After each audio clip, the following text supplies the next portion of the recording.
अस्सलामुअलैकुम रहमतुल्लाहि वबरकातुहू। दोस्तों की हाल चाल है? ठीक हो? उम्मीद करने हैं तुसी सारे खैर वाफियत दे नाल होवोगे। अल्लाह ताला तमाम नू अपने हिफ्ज़ व अमान दे विच रखे, आमीन सुम्मा आमीन। तो भाईओ, अज दा जिहड़ा दरस सी उस दरस विच जिहड़ा नबी करीम अलैहिस्सलाम दा फरमान गुजरा तुहाडे हज़रात दे सामने अर्ज़ करने आ, ताकि अल्लाह ताला अपने महबूब दी कल क़यामत वाले दिन सानू शफात तो मुस्तफ़ीज़ फरमाए।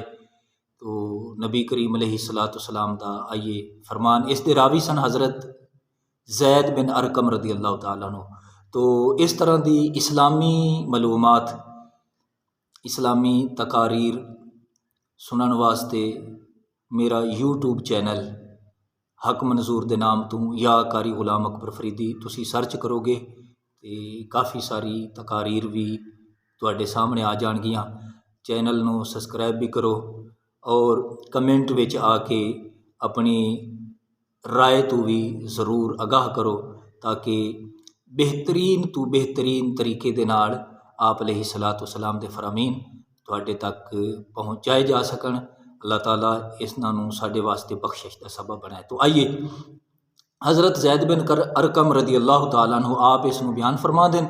आप फरमा देन, असी एक लश्कर दे नाल चल रहे सी, 7 या 800 अफराद सी, एक लश्कर पूरा चल रहे सी। आका अलैहिस्सलाम भी साडे नाल जलवा फरोसन।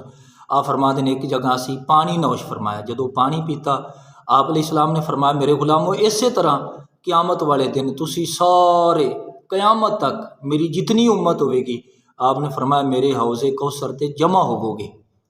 और हर नबी नू अल्लाह ताला हौज़ अता फरमावेगा, लेकिन आप फरमा देन मेरा हौज़ सब तो बड़ा भी होवेगा तो सब तो ज़्यादा लजीज़ भी होवेगा। आप फरमा देन मेरी उम्मत जदों उत्थे पहुँचेगी ना, सारे नबियां दे नालों ज़्यादा मेरी उम्मत होवेगी। आप फरमा देन इस ज़्यादती उम्मत दी वजह दे नाल क़यामत वाले दिन आप फरमा देन मैनू फ़ख्र होवेगा, सरकार नू फ़ख्र होवेगा। ये देखो, इंज इसकी एक मिसाल समझो कि कदे इंज भी होंदा है कि शगिरदां दी कसरत ये उस्ताद दे वास्ते बायसे फ़ख्र होंदी है, या एक इमाम साहब आलम दीन उस दे नमाजियां दी कसरत उस दे वास्ते बायसे इफ्तिखार, बायसे उस दे वास्ते ये फ़ख्र होंदी है। इस तरीके इंज कह लवो कि जिस तरीके एक पीर साहब दे अच्छे मुरीदां दी कसरत पीर साहब दे वास्ते बायसे फ़ख्र होंदी है। तो हुजूर फरमा देन क़यामत वाले दिन मैनू इस गल ते फ़ख्र होवेगा। आप फरमा देन कि मेरी उम्मत सब तो ज़्यादा मेरे हौज़ ते जमा होवेगी। बाकी सारे नबी अपनी अपनी उम्मत नू लैके अपने अपने हौज़ ते जाणगे। आप फरमा देन तुसी मेरे हौज़ ते आवोगे, इंशाअल्लाह क्यों नहीं, ज़रूर जाना है, क्योंकि असी महबूब दे उम्मती हाँ, महबूब दा कलमा पढ़ा है, महबूब दे नाम लेवा हाँ। इंशाअल्लाह असी सरकार दे हौज़ ते हाजिर होना है। अल्लाह ताला दे महबूब अलैहिस्सलाम दी ज़ियारत भी इंशाअल्लाह होनी है।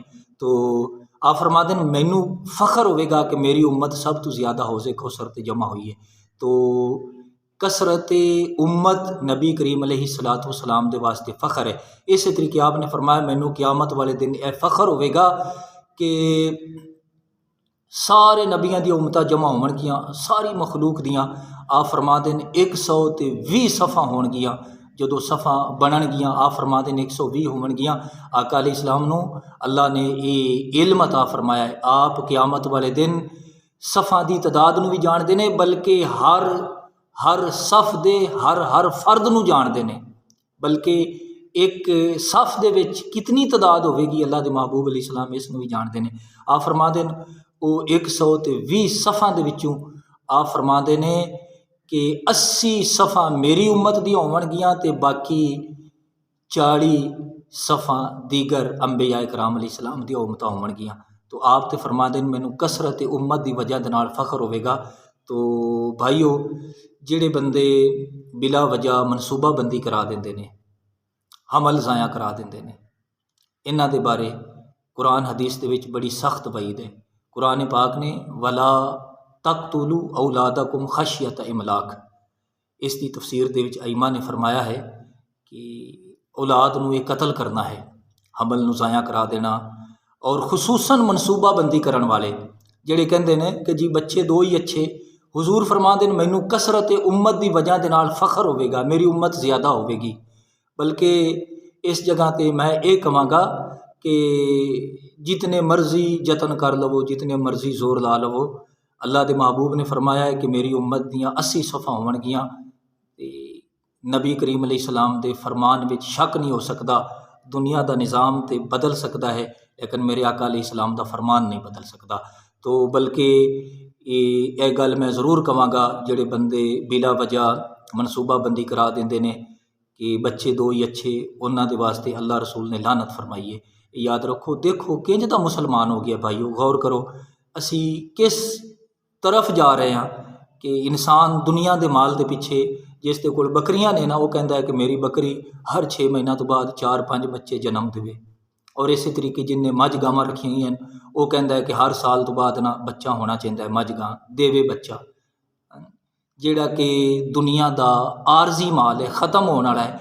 लेकिन हुजूर फरमा देन, साडा मज़हब की है, इस्लाम की दर्स दिंदा है। इस्लाम ये कहता है, इस्लाम का दर्स ये है कि उस औरत नाल निकाह करो, शादी करो जिस दे विचों ज़्यादा बच्चे पैदा होने की उम्मीद होवे। तो भाईओ, अल्लाह ताला के महबूब अलैहिस्सलाम ने बड़ी सख्ती के नाल मना फरमाया है। हाँ, सही डॉक्टर अगर ये मशवरा देवे कि अगर इस औरत ने अगे मजीद बच्चे नूं जन्म दिता, इसकी जान ज़ाया होने का खतरा है, तो फिर तो उलमा ने इजाज़त अता फरमाई है। वरना बिला वजह बच्चे दो ही अच्छे मनसूबाबंदी कराना, इस तो अल्लाह रसूल ने सख्ती के नाल मना किया है। याद रख लवो, जिस रूह ने आना है उसने आना ही है। अल्लाह के महबूब की फरमा देन, आप फरमा देन, कसरत उम्मत की वजह के नाल क़यामत वाले दिन मैनू फ़ख्र होगा। इस दियाँ हज़ारां मिसालां ने, मैं गुनाहगार अर्ज कर सकना। अगर ज़्यादा मज़ीद किसी ने इस बारे तफसील जाननी होवे, मेरे यूट्यूब चैनल का ज़रूर विज़िट करे। अल्लाह ताला मैनू और तुहानू समझण दी और अमल की तौफीक अता फरमाए। आमीन बिजाहि नबी अमीन।